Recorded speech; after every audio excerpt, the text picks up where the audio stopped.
place of the human body, in this way helping healing. So this is advantage of the drying itself. And now about quality aspects. Quality regards some sensory features such as appearance, texture, flavor, and health promoting properties such as bioactivity. I would like to focus on texture and health promoting properties, little mentioning about taste. Texture is the sensory and functional manifestation of the structural, mechanical, and surface properties of foods detected through the senses of vision, hearing, touch, and kinesthetics. The texture can be determined in sensory evaluation according to standards concerning teaching of panel members, serving of the samples, and giving scores. Another method is instrument method. For example, strength compressive test. In this test, we can obtain braking curve with braking force and braking deformation. This information helps us to decide whether the product is crispy, hard, or crunchy. To distinguish crispiness from crunchiness, it is useful to apply acoustic emission.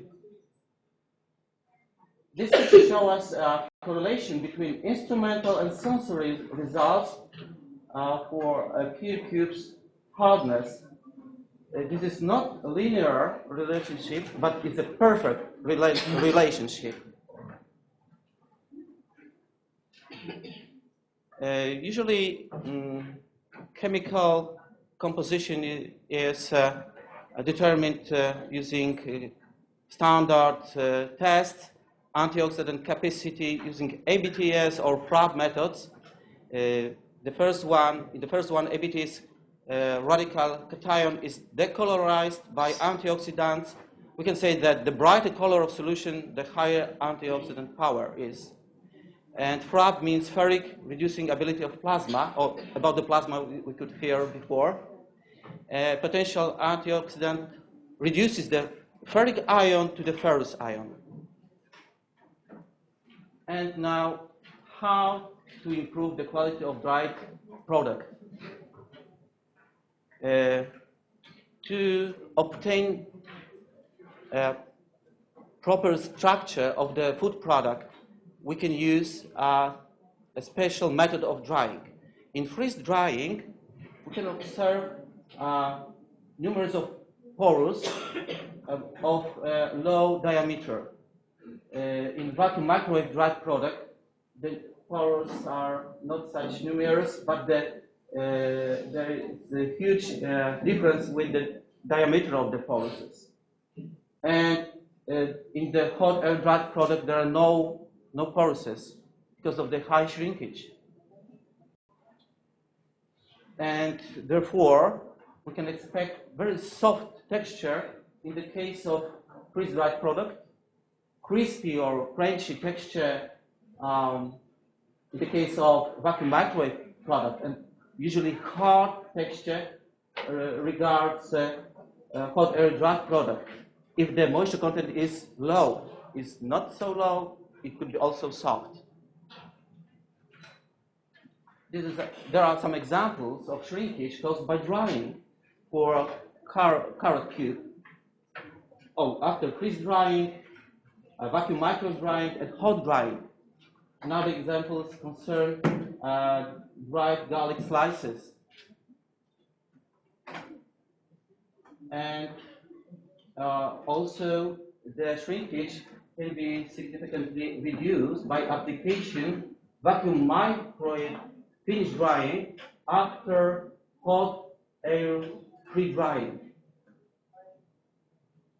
These are common study with Tsinghua and Lim from another university. And of course, this picture shows us that ample capacity of dried apple cubes using combination of hot air drying and vacuum microwave finish drying is not the best option. It's much better to use a hot heating pulp pre-drying followed by vacuum microwave drying. And this is an example of combined drying of beetroot cubes. Before were apples, now beetroot. In this experiment, the cubes were dried exclusively by hot air drying until about 5%, and pre-dried until 30% of moisture, wet basis, and finished dried using microwaves of 240, 360, and 480 watts. This is vacuum microwave finished drying. And the results, you can see that while decreasing the moisture content while drying, the relative volume of convectively dried samples was decreasing because of the higher and higher shrinkage. For samples dried with vacuum microwave finish drying, we can see the increase in relative volume, particularly for samples dried at the highest microwave power. We can also see that while decreasing the moisture content, the breaking stress is increasing, but the hardest value were obtained for convective dried samples, while the softest texture was in the case of the samples treated with the highest microwave power. So we can expect crunchy or crispy texture in this case. And we also found that, as it could be expected, the antioxidant capacity of convective dried samples was the lowest. Usually for freeze-dried, we can expect a very good bioactivity, but the highest values were found for vacuum microwave finish drying using the lowest microwave power. But you can see that all proceed samples exhibited lower bioactivity than in fresh sample was found. It is possible to have higher bioactivity in dried product than in fresh sample. This is a challenge. We were talking about the challenges. So it is by application of osmotic drying, not in sugar, not in salt, but in concentrated juices, and vacuum microwave finish drying. And there are some examples. For example, beetroot slices were pre-treated osmotically in concentrated apple juice with addition of herbs. It also changed the taste and flavor of the ready product. But the highest input in bioactivity gives concentrated chopped berry juice. I don't know whether it is recognized here. Another term is aronia, but you can see the fruits are here. And there are cross sections of pumpkin slices after osmotic pretreatment for 2, 4, and 6 hours. And we can see the porous structure of the cross section is sealed with this solids from the osmotic solution. Total phenolic content of vacuum microwave dried samples without pretreatment was almost the same as in fresh product. So it could be strange, but later on I tried to explain how it was possible. But implementing of osmotic pretreatment significantly increased the bioactivity of the product. You can compare the huge distance. It was also found for antioxidant capacity test in the case of ABTS, but in the case of FRAC, we had to perform osmotic pretreatment up to 6 hours to have the same bioactivity potential like in fresh product. And it will be the last example for beetroot samples. This time, the total phenolic content for processed samples using only vacuum microwaves was lower. But we found that increasing of magnetron power increased the bioactivity of the product. These results were confirmed by ABTS test, but still without osmotic pretreatment. After osmotic pretreatment, we can observe huge increase of bioactive potential in terms of total phenolic content, but at this time, increasing of microwave power decreased this bioactivity potential. We can also see that samples finished dried with 120 and 240 watts were of similar value. The results were confirmed by ABTS test. And this is a question, which is better, which sample is better for consumers, this one or this one, in terms of bioactivity, or perhaps 120. But we performed a sensory test, and the sample, which was finished dried at the higher microwave power, exhibited lower gubbiness and lower bitterness, which is more appropriate in the consumer's point of view. And the explanation, the last two samples for this presentation, this picture shows the changes in the antioxidant capacity of the heat-treated products. As we suppose, the content of native antioxidants are decreasing while increasing the time of the treatment.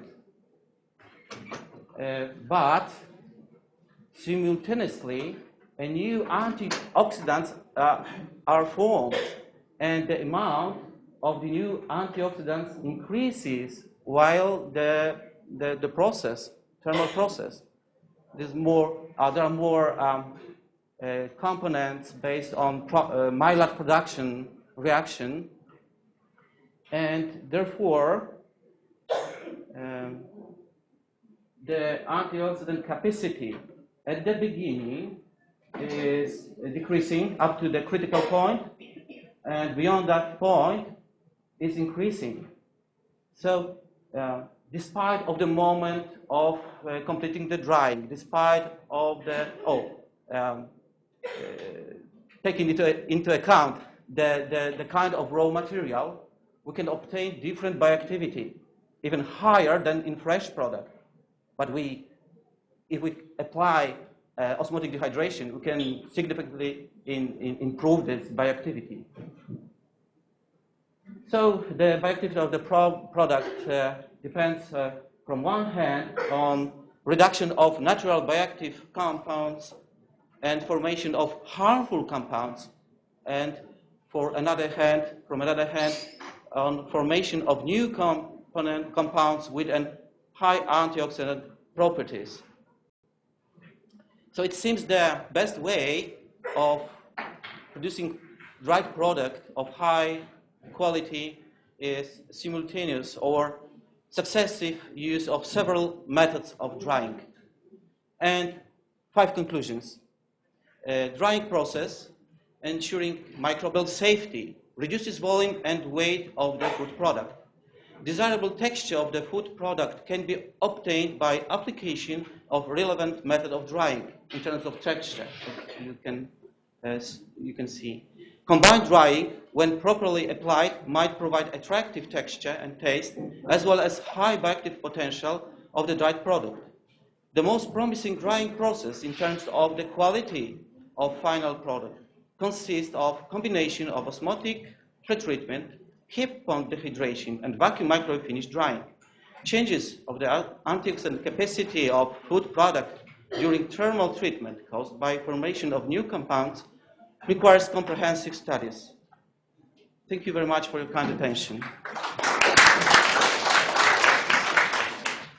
Thank you, the speaker, Dr. Ijo. Is there any questions from the floor? We can address it to the speaker. Questions, remarks, please tell your name, where you come from, and then you ask your question. Good morning. I am Alif Afindi Zopakai, and I'm from the National University of Malaysia. And I have a question. On your slide, it said that the drying or the thermal treatment, it can reduce the bioactive compound. In my case, I'm doing a research on traditional cosmetic. It's called as Relie, and it is actually a fermented rice powder. Yeah, it's from the rice grains, and it is underwent a simultaneous fermentation and also hydrolysis. So at certain of time, it will be the liquid actually, and then it will filter, and then it should be undergo a shaping process into a certain shape, and then after that it will be dry under the sun. It just dry under the sun for the traditional steps. It is actually a kind of traditional manufacturing, and for my research, I still follow the traditional process. So, is it if there's a few bioactive compounds in the reduction actually? So it is any effect if I do another kind of drying. Like, spray drying or Yes. This is so because you used, I think, convective drying.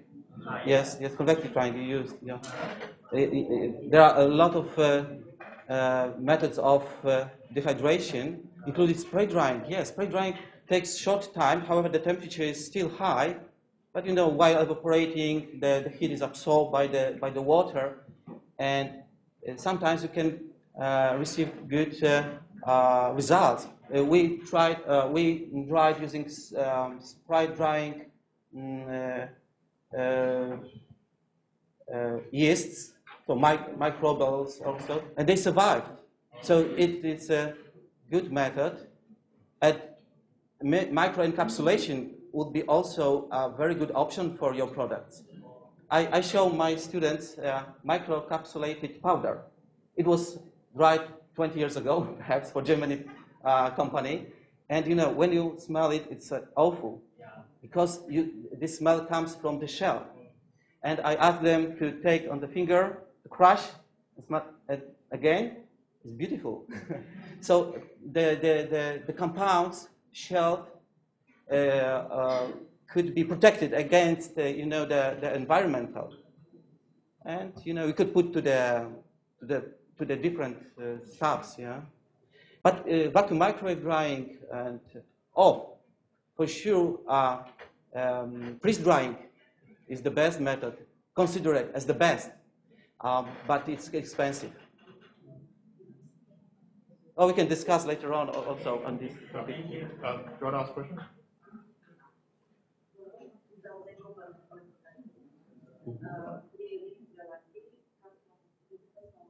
Can you be louder because I can't hear you? Yes, sir. What are the methods of analysis content of phenolic compounds and antioxidant composition? What is the method? I showed on my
Testing. bring you to the venue that we have meeting. Okay, RSC International Committee members. Thank you. Let me introduce the second speaker, Mr. Hans Tan. He's currently the business manager consultant for Asian simulation business for Simsai. Simsai has been part of this bigger company called Schneider Electric. So Hans graduated from the Bachelor of Science in Chemical Engineering from Louisiana State University, US. And he has more than 40 years of experience in process control industry, specializing in advanced process control, statistics and dynamic process simulation, as well as other optimization. One of his biggest achievements was to introduce the migration tool for ExxonMobil ECS systems upgrades. And since he's back in Malaysia, he has been very supportive, and his vision is to have all the university students in Asia to be able to learn and experience simulation package during their 4 years of undergraduate study. And also, I should mention that he is one of the biggest supporters for the IEM Institution of Engineer Malaysia design competition for the last cycle, because we begged him to sponsor the design competition last year as well as this year. So he actually spent quite some time interacting with students, teaching them how to run simulation skills, and then giving feedback and being the judge for design competition as well. Right? Yes, Without further yes. ado, let's welcome Hans. Thank you, Dominic. Is the voice okay? Okay, first of all, morning. I think I'm happy to be here, and thank you to Dr. Zhong and Dr. Dominic Fu for inviting me here. As Dr. Fu mentioned, that one of my biggest ambition is to introduce dynamic simulation to the academic world. Because at the moment, I know in academic, most of you will do only steady state simulation. Okay, right? Steady state. I think most of even some university, they will offer a dynamic simulation for the master and PhD. And that's why I want to provide the linkage between what you're going to see in the real world and academic at the moment. And in fact, I'm not coming from academic sector, I'm coming from the industrial sector. So I want to provide, this is the things that you will see. Okay, first of all, the introductions, okay? Introduction wise, I want to highlight what is dynamic simulation and what is it and how is it different from a normal statistic simulation that you normally deal with it in your bachelor degree or even in your master degree for the studies. Okay, and those are the main difference, okay? First of all, dynamic simulation deal with time, and statistic simulation does not deal with time. You just entering your whatever, the flow rate, the operating condition, and then press run or automatically run, it will get you the result. And that will present you the heat and material balance result. So for dynamic simulation, I don't want to highlight, spend a lot of time to highlight the difference, okay? I just, as Dr. Zhong suggested in the release, in the document, I just want to highlight the, oh sorry, wrong button. There's only 3 takeaways. Okay, just remember these 3 takeaways. The key difference is, first, there's accumulation hold-up is considered. Vessel and device parameters are required, whereby in static simulation, you do not need to handle this, okay? And second, flow rate is not required at all. As different than your steady state, you need to enter what is your flow rate, how many kilogram per hour, how many pounds per hour, that kind of flow rate. Here, you do not require. You just need to fill up what is the level volume to start with, and then the pressure, okay, and of course the chemical component. This is a chemical engineering gathering, so we are talking about chemical here. And the key thing is process control. I come from process control background, and process control is very important when you work in a real plant in industry. So your plant can really screw up just because you put in a wrong P and ID parameter, the proportional gain, integral time, and a derivative time, okay? So these are the 3 things. At the end of the day, if somebody asks you, what's the difference between dynamic simulation and statistic simulation, okay? Remember to mention these 3. And these are the main things, okay? You need to remember. Okay, then the difference, further highlight here, is, as I said earlier, there's an accumulation change over time. And the flow you do not need to enter the flow rate because dynamic simulator will handle it using the pressure balance, flow pressure balance, and pressure process control. And all these three are the main different from a steady state, and let's make it unique, okay, for the application in terms of academic as well as the real industrial. And most of the research work that in academic work you are doing is pilot scale, right? And the next thing, what you can do, like Dr. Mostak said this morning, the computer power has been moving exponentially. And there is one fact that if you tell your parents you want to change, or let's say you tell your husband, your wife, or you want to change your phone, okay, the right justification according to Moore laws is every 3 years you can justify to change your phone because of the computing power has been, you know, to make the new application, the 3 years old phone probably cannot run it. You can try in your Apple. The iOS, some of the application you need to iOS 6 at least 7. Okay, I have an iPad 1. I cannot use most of the new latest application. So I want to introduce. That's the main thing. Okay, you do a pilot project research coupled with a simulation, and the simulation is the best tool you can have in academic world, so that you can produce your result with proven pilot scale experimental data. Okay, and next thing is I want to highlight to you in industrial wide, what is the dynamic simulation applications. Dynamic simulation application can be used for many purposes, but for today, I'm only going to highlight on the process design part. Okay, the rest of this, you can talk to me in the individual manners later during a lunch or break, you know. But on this presentation, I only highlight on the design because that is more important for your industry or for your academic sector. Okay, so usually for dynamic simulation, we call it in the project we call it the phase 1. Okay, phase 1 is usually for design or validate the design.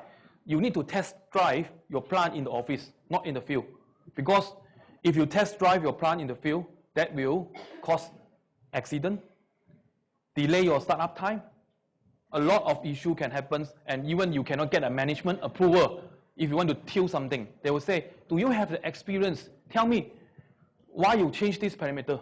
If you are a new graduate engineer, you want to go to the DCS, the control panel, and tell the supervisor or the operator, say, I want to tilt this. You think they will give you the key? They will tilt? No.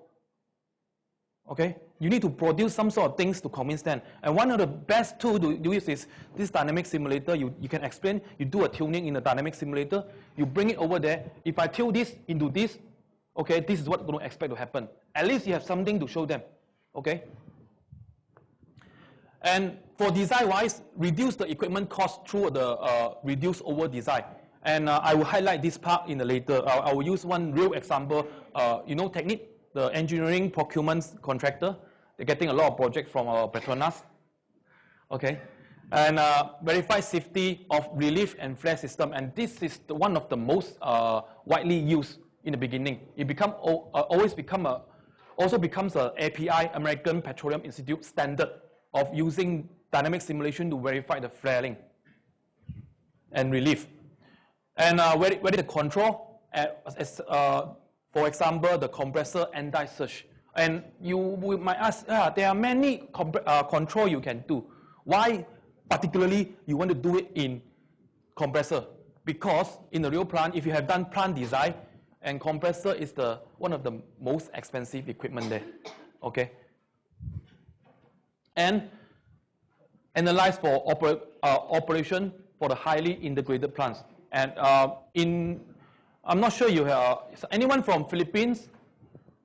Okay, in Philippines, Petron Bataan Refinery, they are using dynamic simulation to study the utility. We call it sheet loading. Sheet loading. When they build up, expanding their plant, they want to see the existing utility plants can still handle with the existing new unit. And what if the new unit shut down or some sort of trip? Okay, that whether they can still produce. Do they need to trip the whole plant and things like that? And in anyone from Indonesia? Yeah, in BP Dango, okay, also using this. BP is a wild believer of this thing. And they need to do the study before they start any project. Okay, and this is a dynamic engineering study example. And I want to just go through a brief one later. I'm not going to cover every topic of this. But first of all, compressor search, okay, compressor startup, flare system analysis, column relief load reduction. In an LNG process, cryogenic exchanger stress analysis. And if anyone familiar with the LNG process, liquefied natural gas, in Malaysia, MLNG in Malaysia, LNG is the biggest profit producer of Petronas. You know, Petronas contribute to 50% of Malaysia GDP, okay? And MLNG contributes 60% of the profit of Petronas. And the most important equipment in LNG process is the MCHE, the main cryogenic heat exchanger. And if that thing breaks, sorry man, Malaysia GDP probably need to drop a few percent. And vessel depressuring. And why is this important? You know, depressuring, what's so special? You depressure, like you depressure a balloon, okay? You had a lot of accident, you know, during the plant turnaround. Like recently, in Malaysia, Penang, there's one chemical plant. During the shutdown, they want to clean, some subcontractor want to go inside a vessel and clean and cause a fire and explosion. And the outcome is somebody cannot return home forever. And the reason is because of they did not depressuring the vessel correctly. Very simple, it's just a tank, you know. You want to depressure, you depressure, but at what rate? Nobody can answer. Steady state simulation cannot tell you what rate you should do it. Because if you're depressuring too slow, your top management is going to say, hey, can you depressure quicker? You're going to delay my startup time.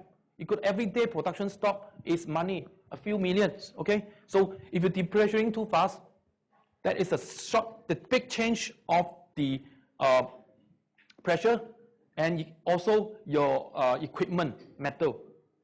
Whether it can sustain or not. Just use one common example you can imagine.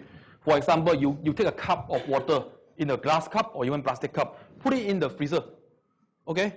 And take it out to room temperature. You see how many % chance that thing will crack. There's a very live evidence that when you take this out, there's a certain change of temperature, too rigorous, it will crack. Okay, same thing, vessel will crack. So you cannot depressuring too fast and you cannot depressuring too slow.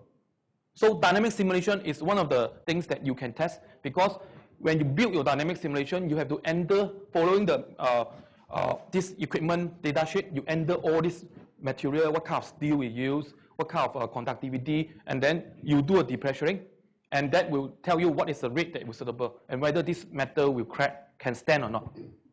Okay? Okay, now we come to, before that, the boiler draft studies for implosion risk analysis. If you are even in a coal generation or power plant that using a drum, that you can use this to do a study. And the refinery steam system studies, not only refinery, any petrochemical, especially ethylene, they use a lot of power, a lot of steam. You can use this. And for academic-wise, as a professor, you know, you can even use this, propose this dynamic study to the industry people because sometimes they don't do it. And they outsource this to the industry people, might be too expensive for them. But for academic, with a PC, you can do the study for them and you can get a grant or project from them. Very useful. And this refinery steam system will save them a lot of money if they do the design right. And you can do it. Columns control strategy analysis. This is regarding the control. A lot of the time that you want to see, this is not much common for the academic wise. Maybe in your undergrad course or master course that you have a process control. You want to tell, okay, this is a column, okay, especially for those isotropic kind of or reactive distillation kind of column. You have a cut point temperature, the temperature that gives you the indication of the quality, either the top or the bottom, that quality. But unfortunately, they are not on the top. and they are not on the bottom. They are in the center, they tell you. So you can do a control. Either you have two handlers. Let's say you have your reflux and you have your reboiler. So do you want to control the top temperature, so cut point temperature using your reflux or using your reboiler? Okay, and when you do a master-slave configuration, is it better? Which one is better? Okay, and also you can do whether you can do a selector at this rate you control the reflux, at another rate you control the reboiler. All these things can be done using this dynamic simulator. So there are a lot of benefits, and most benefit I will highlight, and also at the end will be the summary is safety, reliability, and profit. Okay, the first one I want to discuss is a real case study. It's a distillation column relief study.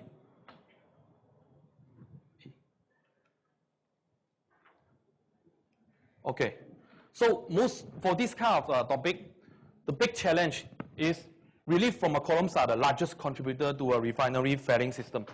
And flare system capacity limitation for retrofit, when you do a retrofit, okay? And flare systems are expensive to expand during the retrofits. And column relief loads calculated by conventional methods are typically over-conservative. And that is the reason of it. Because all the main contractor, when they design the relief, they do encounter the situation, the end user, the customer like Petronas, they ask them to, can you guarantee? Okay, you need to guarantee. And then when they need to guarantee, people will back off a bit. Okay, so if they do not use dynamic simulation, what they do is they use a statistic and put in their company, the big handbook of their company, say that, okay, for this kind of thing, statistic, you put at least 50% or 70%, okay, buffer. And that is the value that you guarantee, and you provide to the end user. And end user will, based on that value, to design their relief system. And with the bigger relief valve, all this PSV, the cost is of course higher. And this is one of the good example for the dynamic simulation that accounts for limited light components, heavier as heat sinks, all these pinch. And I want to highlight is you can see that, let's say this is your pressure, okay? This is the relief set point, okay? Statistic simulation will not tell you at what stage, okay? Probably you can do a point-by-point simulation, but human point-by-point will be different than the real situation. And this is the dynamic simulation will tell you that whether your design is safe or not safe, where your relief set point is good enough or not good enough. Is it too much or is it too slow? And there are a lot of articles that representative of the load reduction. By doing a dynamic simulation, you can give a lot of benefits.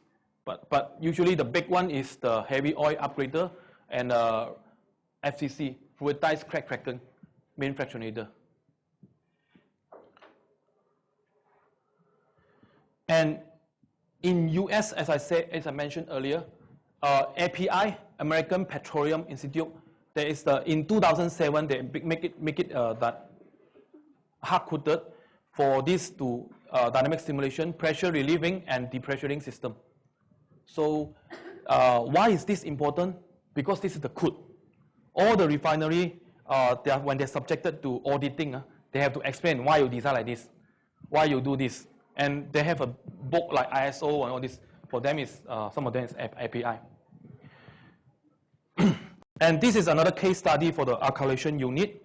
And estimate that the objective is to estimate the relief load from the de-isobutanizer and the debutanizer towers for the cooling water failure and power failure.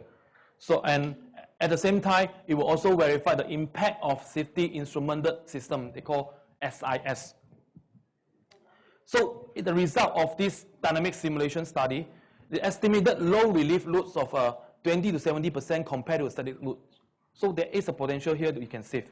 And they're also able to verify that the design PSVs, pressure safety valve, are able to handle the peak relief load, and verify that the safety instrumentation system would lead to significant additional reduction of relief loads. They use it to justify a project. And in terms of flare system studies, flare systems are over-designed because they must assume the simultaneous relief. So if you use dynamic simulation to evaluate the effect of vessel and flare header packing, you can save. The benefit is millions dollar saving.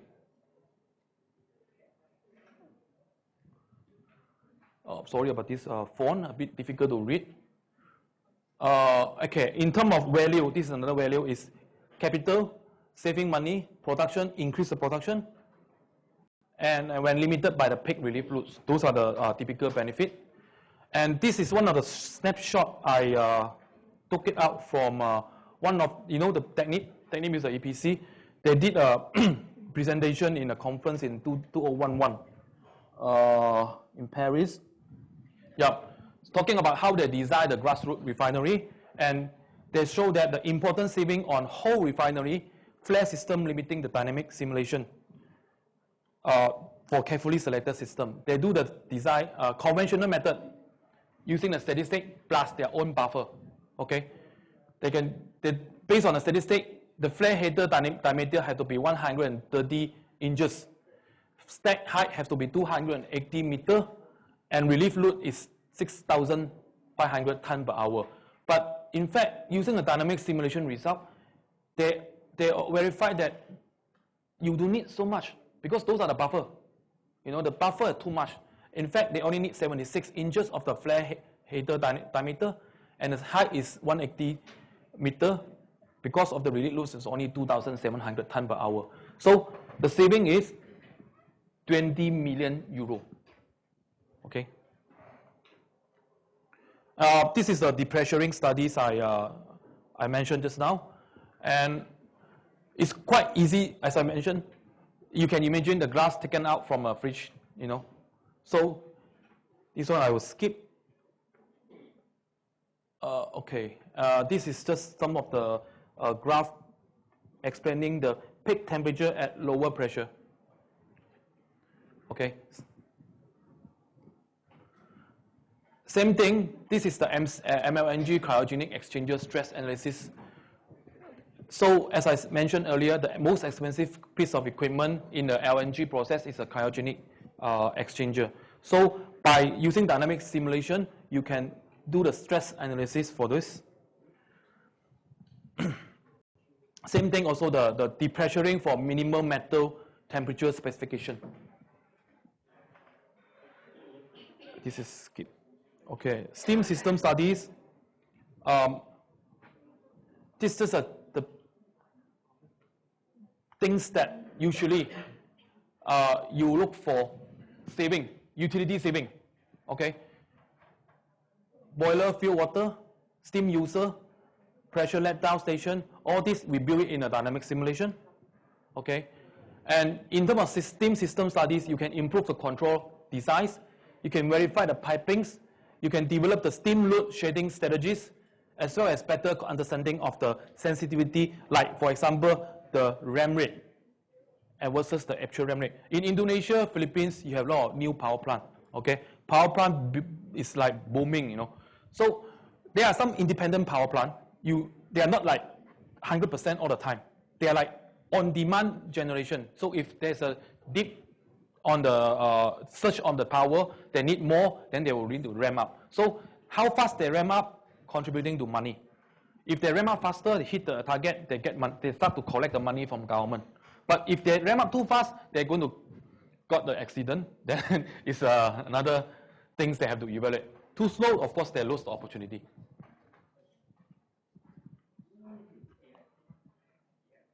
Okay, this one I will just. Okay, this is a typical, just a simple example. This is a steam saving, but this steam saving is not because of the redesign. Very simple. It just through a dynamic simulation, they add a feed-forward control. They realize that they have a lot of disturbance in the upstream, because they do not have a feed-forward control. So they added a feed-forward control, coupled with the normal feedback control. They were able to improve 35% of the steam production. And this is just the steam system design articles. Turbo machinery control, again, I have mentioned it earlier.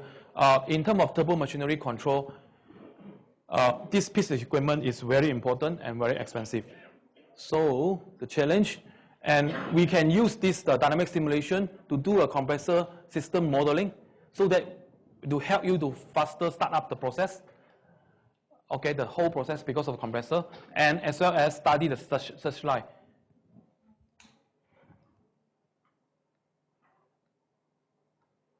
And this is just a case study. I just want to highlight the result. For the hydro processing unit fuel gas compressor, without the hot gas bypass, because based on the dynamic simulation, they realized that they need a hot gas bypass. Okay, that will improve the search. Without hot gas bypass, they will have a big dip. And you can see with that, the whole startup is smoother. And this is document, compressor startup, search analysis, and others reactor applications you can discuss with me, even in the upstream oil and gas. And okay, this is my last slide. Yep. So 3 takeaways for dynamic simulation. What is the benefit? Okay, improve your design, reliability and availability, as well as safety. Okay, that's all my presentation. Thank you. Thanks, Hans. We have some time for Q&A. If you have any questions, remarks, please tell your name and where you come from and address the speaker. Hi. My name is Asep Handaya from University of Indonesia, Jakarta. I'm interested in this topic.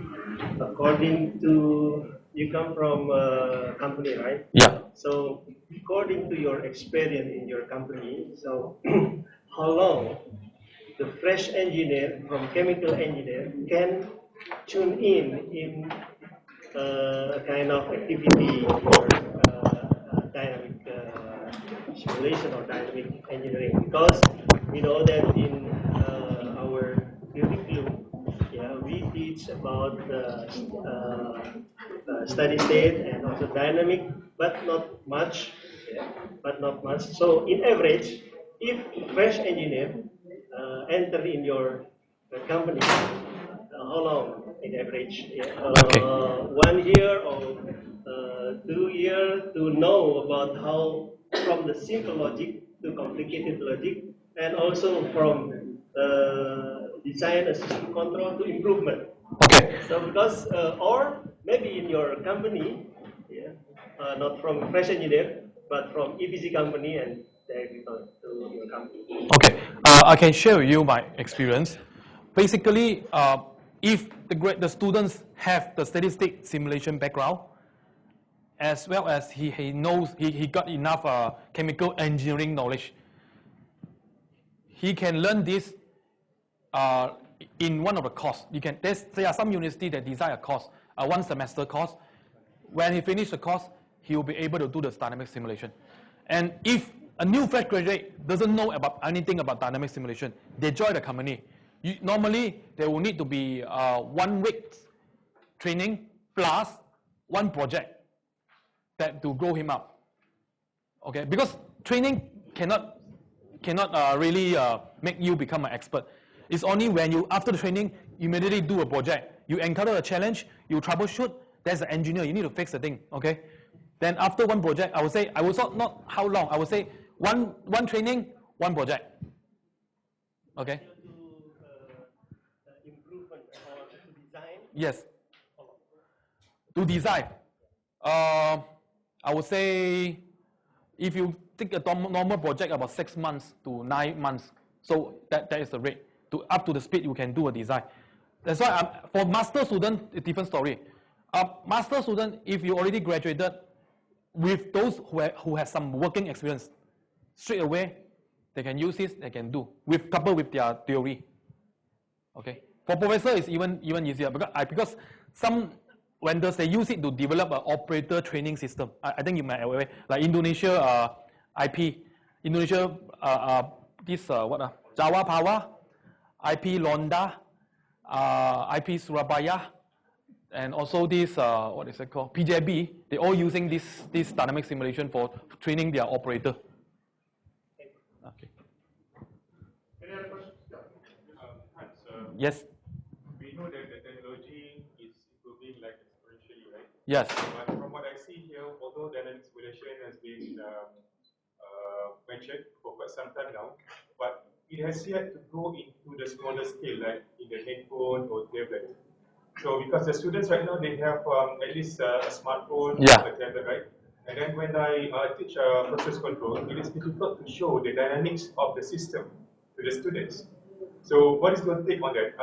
Are you thinking along the same line? That means, moving from the workstations to the iPad. how long would it take for your company to go to that direction? I will not say my company. I will say in general. On top of that, I can also tell you that there is a simulation software which is already available on smartphone. Okay, smartphone. Your computer. Okay. I will say this. There is a direction going to the iPad level, not in the handphone level, because simulation require. We talk about fidelity. Fidelity means the accuracy of the result. Okay, and those accuracy result like steady state. Yes, I think that nowadays iPad definitely can handle that kind of processing power. But dynamic simulation, we still need a lot server class kind of PC, at least PC like this, to run it. Okay, going that direction, yes, is going to direction. That is definitely they are going to the iPad direction. In terms of number of years, how long will it take for us to see the technology moving into the iPad? I would say 3 years. 3 years. That's my guess. I think we're moving. Maybe my colleague, Dr. Lee, maybe you can make a guess. He's at iPad level. Any forecast to go to a mobile device on simulator? I'm not sure because we didn't buy the steady state simulation, dynamic simulation. Because that steady state simulation is very simple. It needs a very small scale. However, dynamic simulation is a very, very large scale question. So that is to install the dynamic simulator in mobile phone. Yeah, small mobile phone. Like for just another example, like ethylene plant, you have hot section, cold section, right? To do a whole plant simulation, you need 2 server PC. One run hot section, one run cold section for dynamic simulation. However, there is a very good idea to install a very simple control logic in a smartphone, like that. So our top issue is about development. I was thinking of simpler things. The mobile platform has limitation. Why not we install the engine at the server, we connect wirelessly, and then we run everything at the server? Oh, you talk about cloud, the kind of technology? Yes, it's available. That one is our Sim Central is already available with the cloud, the kind of technology. No issue. That is steady state. Within 3 years, you will see some mature product come out. Now, whatever available is still a beta kind of thing. Thanks very much for your active participation. For now, I need to take a pause because we are going to introduce the third speaker for the session, running out of time a bit. Thanks very much, Hans. Thank you. I'll get my colleague to introduce the third speaker for this session. Okay, thank you very much. So next speaker is Professor Dr. Edwin. So Dr. Edwin is he received a BSc majoring in computer science and a PhD in electrical and computer systems from Monash University. He worked for various international companies, multinational companies, and presently he is the director of Taylor's Technology Innovation Center at Taylor's University, and he is the vice president of the Malaysian Kids Innovation Association. So the title of his presentation will be today on creativity, design, and innovation as effective learning domain. So please welcome Dr. Edwin. Thank you. Thank you. Standing in front of all the chemical engineers, it feels very weird. I don't come from this field. And talking about education, I'm going to be the first one to admit to you that I'm not qualified to talk about education. I'm more qualified to talk about designing ICs and things like that. But I'm going to talk to you about education. If you, can you hear? So if you, are we okay? It's done now. Okay, so can you hear? So if we look at education, it all starts like that. So I'm just going to give you the perspective. We all start nursery school, we go then to kindergarten, we go to primary school, we go to high school, and then some of us after high school go to work. Some of us goes to vocational school, some of us go to from vocational school to undergraduate, or from high school to undergraduate, and then we go to work. Okay, so some of us from undergraduate goes to masters, and then we go to work, and then or we go from there to PhD, and then we go to work. At the end of the day, it's all about producing graduate that goes out to work. Agree? So most of us would be in this part here, the undergraduate chunk. So what we have generally is we have inputs, and then we do something to them, we spit them out, and hopefully when they go out to work, they go out to the industry, they can work. They are useful in some ways. So the key question would be, what do employers look for in a graduate? And then when you go and talk to them, like the industry advisory panel or industry that when you go talk to them, they'll say things like ability to do the job, or they've got right attitude, or willingness to learn. All these words that you would hear from them is very, very typical, right?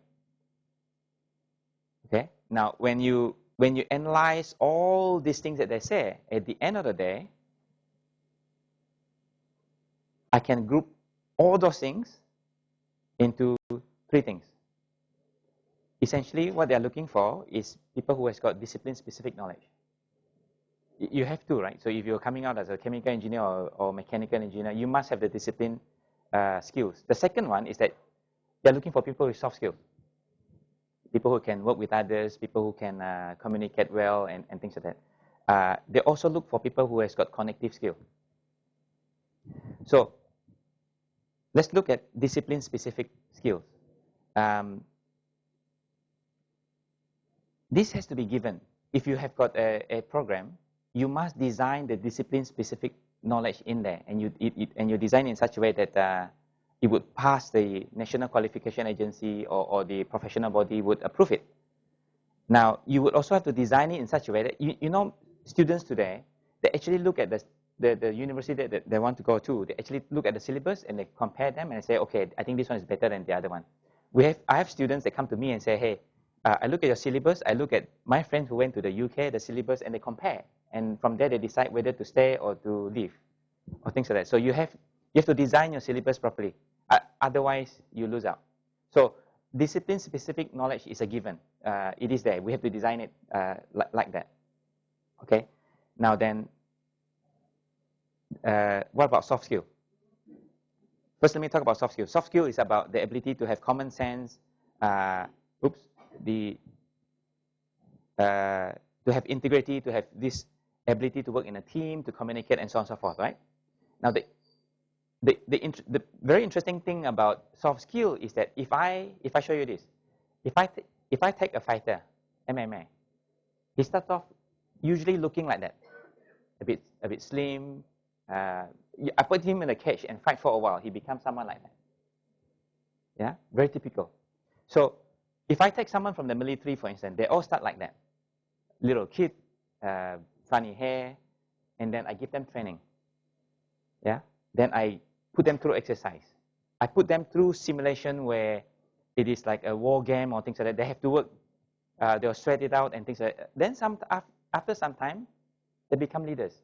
They can communicate, they can work with someone else, and the soft skills is embedded in them. Very typical, right? So the way we do it here at TELUS is we use project-based learning.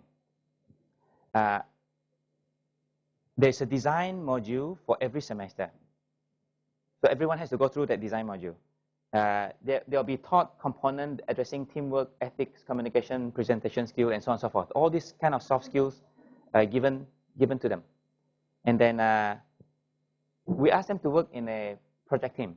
Now, when you put them in a team, sometimes we actually force them in such a way that we know that there are some strong students and there are some weak students, and they'll fight. and they have to learn how to communicate with each other. We put them in that kind of position. Sometimes we even say that you not only have to collaborate, but you have to collaborate with the industry. So we force them in a particular way that they will pick up the soft skill. The last day of semester is engineering fair. They have to present their work as though it is like a trade fair. So we're kind of like putting them in an environment where it's like work, and it's also like a place where you have to do trade fair. Okay. This we hope would induce them to pick up the soft skill. We are kind of like putting them in an environment where they have got no choice to pick up the soft skill. So let me give you some example. His name is Kokshan. When he first came to us many years ago, he says, I want to do biodiesel. We say, fine, whatever you want in the lab, just use it. How am I going to test it? We say, we got a diesel engine, use it. He said, what if I damage it? I say, we give it to you, just use it.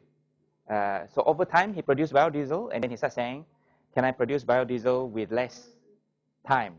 And so on and so forth. We say, just go for it. Just do it. We encourage that.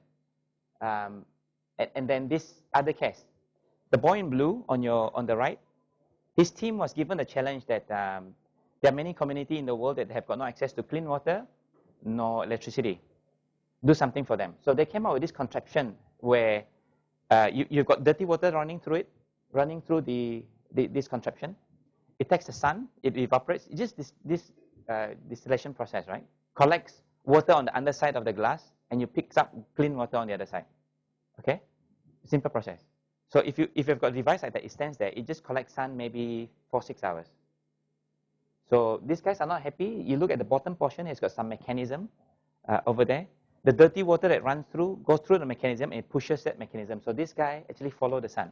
So at night, it just keeps going through. The next day, you'll follow the sun again.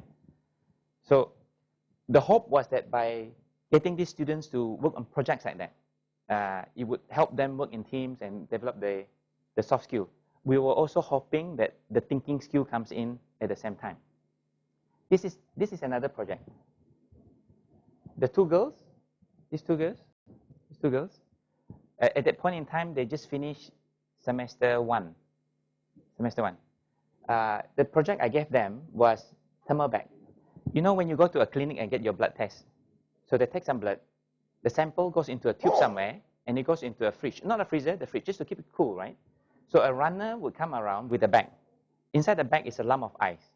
He comes through, take a sample, and he'll go on his motorbike, rush back to the lab to get it tested. He gets stuck in a traffic jam or somewhere, and if the ice melts too quickly, your sample could be damaged. The sample could be lice, and then you could not test it anymore, right? So the challenge I gave them was that redesign this bag for me. Okay, so what they did was that the bag looked more or less the same, but there's another bag inside. So this is a bag inside a bag. You know igloo. Igloo is an ice shelf, right? But it is a very, very good insulation. So what they did was that not on this inner bag is something that you throw inside the freezer. The chemical composition is done in such a way that even at 0 degrees, it's fairly soft. So it's just alcohol and water. There's enough composition in such a way that it is still soft at 0 degrees or even -4. So you could take this, line it inside your bag. It is a good insulation, and it also keeps the bag cool. And when they test it, this performed a lot better than just a lump of ice inside the bag. So that was 2010, early 2010. They were in their second semester at that point in time. We went for a competition. They were competing with people like professors, final year students, people from industry, and they won a bronze medal at that point in time. So for us to push them through this kind of projects would give them the opportunity to do things as though they are working already. So, and then this story. The guy sitting on the wheel, this boy, his name is Yun Kit. In his second semester, he was in my class, and we were giving all of them projects to work on. He came to me and says, "Sir, can I work on something else?" I said, "What do you want to do?" He said, "I want to build a car." To me, second semester boy want to build a car. It's like, really, you can? So I walked away. When I came back, he's got this baby face smile and he says, can I? So I said, can you? He says, yes, I can. He turned his laptop around. It wasn't a sketch like a little kid drawing Batmobile. He actually had a chassis of a car, the frame of a car. I was thinking, okay, this boy has done some homework. So I said, you really can do this? He said, I can. He's lying, actually. But he's just hoping that I would say yes. Then I said, how much do you need? He says, 5,003. On the spot, he answered me, 5,003. I was thinking, okay, he's done even more homework. So without checking with my boss, 5,003 for a project is a lot of money. Without checking with my boss, I said, yes, go do it. The third time I came around, he says, okay, this is my teammate. He managed to convince 2 other boys to join him. Okay? I'm going to show you his first car, the black car. So when he was all done, he didn't use 5,003. I think he only used 5,001. He built a car. Then at the end of the semester, so that was between year 1 and year 2, he came to my boss. He says, sir, I want to race. Fine, go ahead. Do it. And then of course he wants money, right? So my boss said, but we got no money for you. Okay, never mind. So what he did was that he started designing, like what he did before with me. He started designing it, and like using simulation, he crashed that in a. He know how heavy it is. He know what cc engine it is. He know how fast the car can go. He crashed this in a simulation. What he wanted to do is that if he were to be in the car and there's a crash, he doesn't want his leg to be damaged. It didn't work. He changed the design. Crash that did not work. You notice that he has reinforced the top portion, the front portion. Crash that did not work. He finally has a design that he thinks would work. Okay? So then, with no money, what he did was that he wrote to many companies. Drinks company, milk company, the condom company, you name it. All the companies that he can think of, they wrote to them. And he says things like, look, we have got a design. We have done some kind of, we've got parts and we have analyzed the performance of the parts. We have built a car. So this was a 5,100 ringgit car. And then if you were to sponsor us, it can look like this, whatever the case may be, right? So it could be Red Bull, it could be Dumex, it could be someone else. So they show this. Now the interesting thing was, in the history of Red Bull Malaysia, this was the very first time, not only do they give drinks, they actually gave cash. So the company gave them 13,000 ringgit cash, a check. And then with that in hand, they start building. They start making cars. Not all boys. She's one of the team members. So our racing team do have girls in the team. And then, so our campus, there's got speed humps. Before that, there was no speed hump. So this is the contour of our. So the leg is somewhere here. So the leg is somewhere here. So he put the phone in his pocket, GPS. He runs around. So why is he doing this? He's trying to know the top speed. He's also trying to know the fuel consumption. You build a fuel tank too big, you're wasting space, you're wasting many things. You build a fuel tank too small, you cannot finish the race.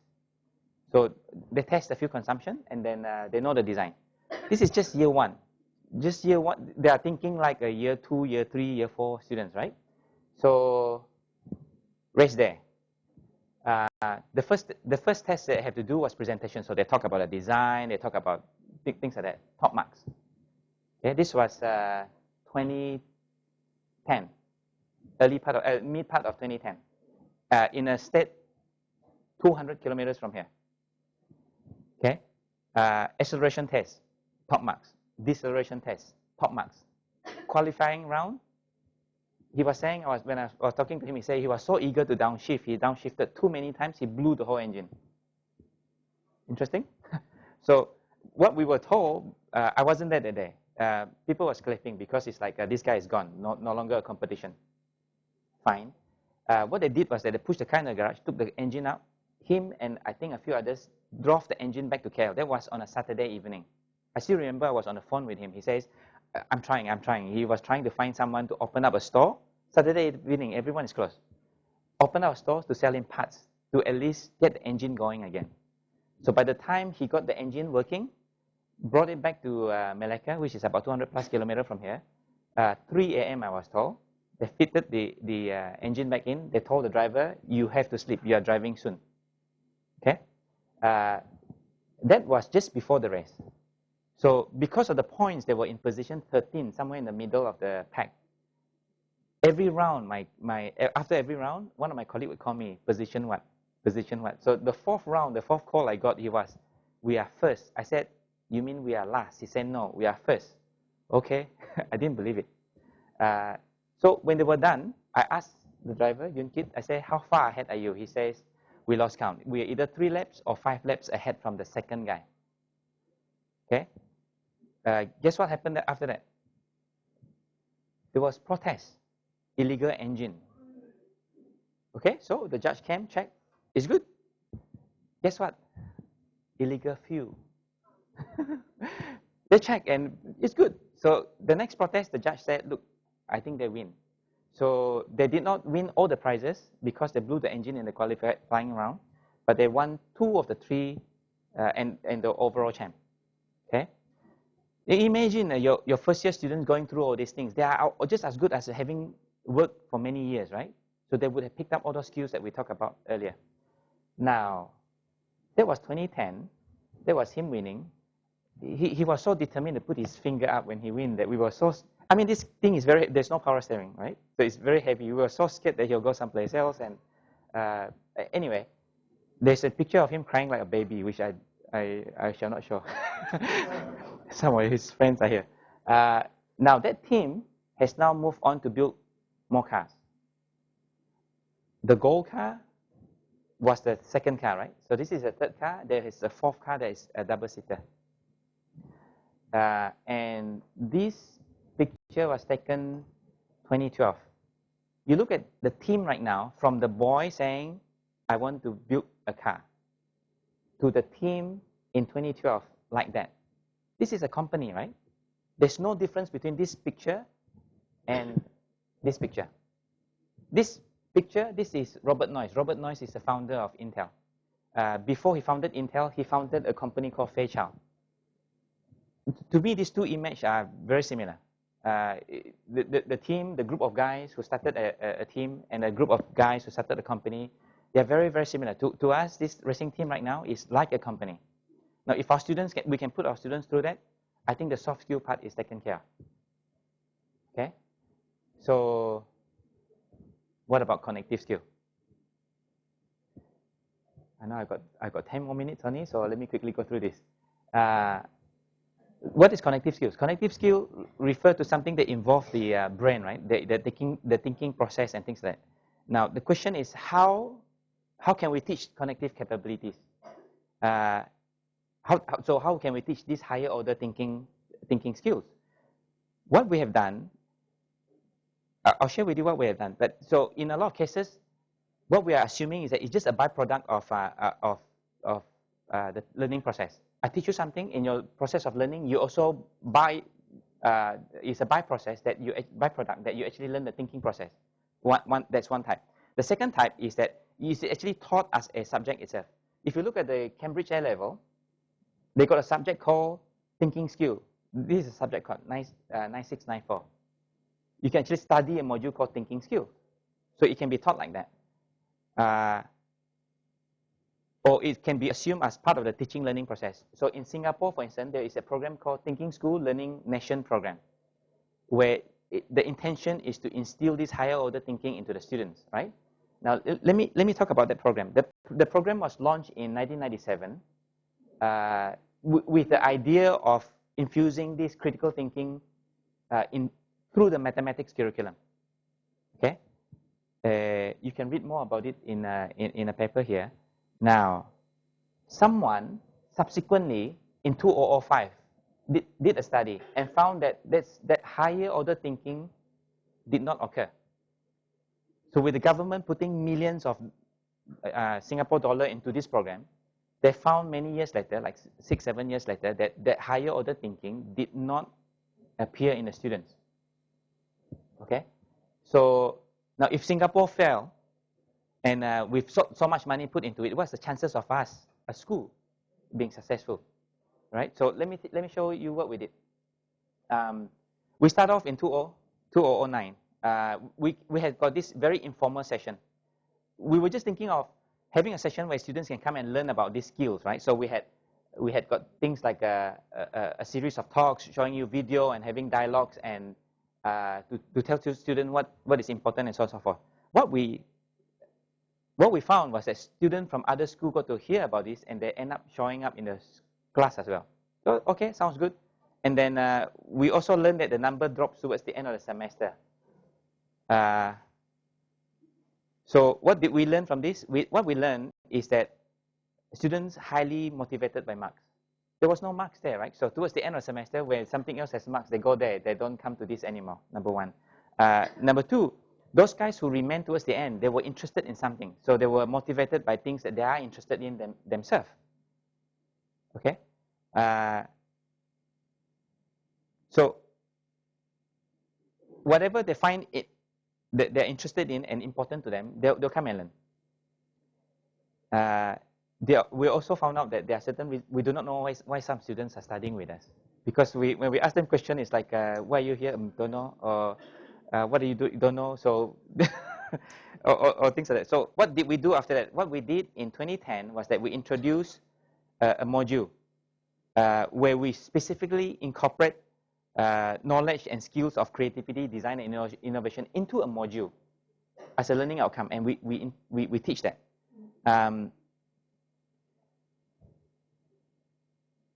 And then it is taught in a design module where you have got no choice but to apply that module, the knowledge taught inside a project, right? Okay, so we want them to work on a project, something they're interested in, and then they work within a team, and there's marks given to them, so they'll be interested. And then we expect them to apply the skills that we teach them. What we have found is that, and so we assign a mentor to help them with it as well. What we found is that about 20% of the students would apply the technique. We teach them, only about 20% of them would apply it, would seriously try and adopt what you teach them, and then apply on a project. The other 80%, not interested. Okay, they don't see the importance of it. The other thing also, because they have got a mentor, an advisor, which is one of my colleagues, the guy doesn't know the technique. He comes from another school. He doesn't know this technique, and very hard to get them interested in this as well. What did we do after that is in the year 2011, we moved this from a semester 2 module to a semester 4, meaning from year 1 to year 2. The thinking was that maybe this guy doesn't appreciate it. They have not gone through a complex project, and then so we did that. We even introduced TREES, theory of inventive problem solving, into a year 3 project module. Okay, and then we give them marks. And what we do is that if you pass the test, we actually pay for the certification, the certificate for you. What we learned from that is that year 2 students become more interested, and then still only 20%, about 20% of them interested in applying it. Okay, again, still very difficult to get advisors to learn the technique and work it with their students. So now it is a headache. What did we learn from all this? Psychological inertia. What do we mean? This is what we observe. Majority of the students refuse to adopt the basic design process. They just refuse. Majority of them. They just want to do things their own way. I've got students that argue with me. They say, "Hey, but I did it." They would say, "But I did it my way." But the whole idea is that I want to teach you something that is useful for you. Now, we notice that not only in the simple basic design, so we also observe it in other modules that covers TREES design thinking in the later semester as well. And then amongst the minority of people interested, even less would actually apply it. Okay? And the observation among these students is, number one, there's very little thinking applied. They don't apply much of the thinking. And the thinking is very incomplete, so they don't have the connective skill. And they stop thinking too early. And students even, instead of brainstorming for solution, they brainstorm for ideas, which is a bit weird. What did we learn from there? What did we do after that is that this is the important part. There was one time where I actually took these students. I know I'm standing between you and lunch, so I'm going to be quick. Okay, so what I did was that I had a session where I took I asked for 2 volunteers. I gave them a challenge to solve, right? those 2 volunteers, I said, let's go through the design process. And as we go through, they realized the importance of it. Then more and more people joined that 2 volunteers. Towards the end of the class, there were only a few people who didn't join. Now, what I've learned in that lesson is that you have to interest the students to the extent that they realize the importance of it. So that exercise of me asking for 2 volunteers, getting them to go through the design flow, whilst the rest see how the design flow was helping them come up with a solution much quicker than themselves, they start joining in. So when they saw the power of adopting the design process, they join in. What I meant there is that if I can teach, I can touch them by their heart. They understand the value of it, and then they'll come and adopt it. Okay? Again, like I said, I don't want to stand between you and lunch, so I'll end there and open for questions if you have any. Thank you very much, Dr. Agnes. So now we open the floor for Q&A. If you have any questions, kindly address it to you.